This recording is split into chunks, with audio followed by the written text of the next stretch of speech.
It's time for Access the Experts from the University of Nebraska at Omaha with your host, Brandon Axamit. Hello and welcome to another edition of Access the Experts on News Channel Nebraska, where every Tuesday and Thursday, University of Nebraska at Omaha faculty members answer today's questions facing our state.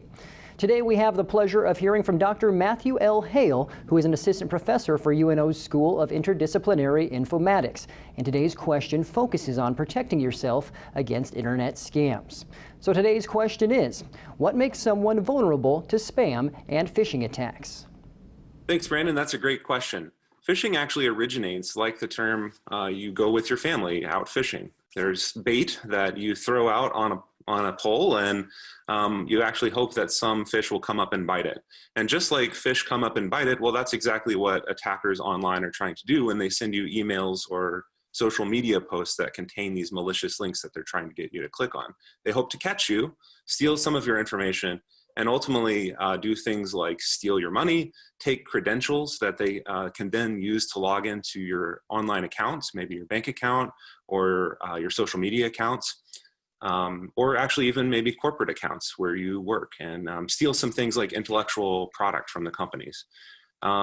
Ultimately, 50% of users every single day encounter at least one phishing attempt. And usually these come through email and social media posts. Spam filters online do help and block about 50% of the content, but ultimately you still get emails and phishing links in your social media. Most people actually click on those things, and that results in about $3 billion in losses annually.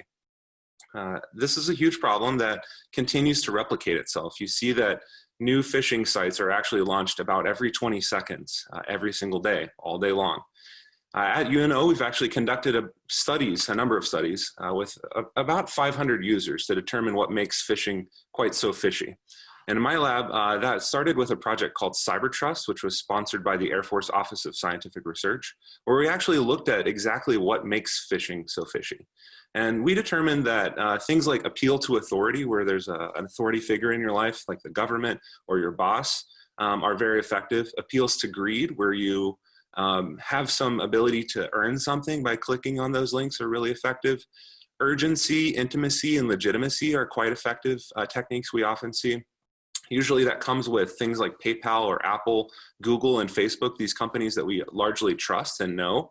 The phishers then try to actually look like them and use that sort of pre-built connection that you have with them to do their malicious affairs. Ultimately, it's really about, to go back to your question, preventing phishing is really about understanding what the goals of the phisher are and countering those things. So really what you can do is think before you click, keep your browser up to date, never give out unsolicited information to anyone, and then check your online accounts in case something does happen. You can see it before it becomes a huge problem. What I would recommend is that as sort of a training tool, you can go check out the Federal Trade Commission website, and we'll have that link available that you can click on. Thank you, Dr. Hale, for sharing that information that can help protect our viewers. And do not forget, if you have a question you want answered, go to newschannelnebraska.com and click on the Access the Experts link to submit your question. It may just be answered by a UNO expert on an upcoming edition. I'm Brandon Axamit. See you next time. Access the Experts, presented by the University of Nebraska at Omaha. If you have questions, submit them on our website. Then join us every Tuesday and Thursdays at 6:46 a.m. and p.m. while we answer your questions.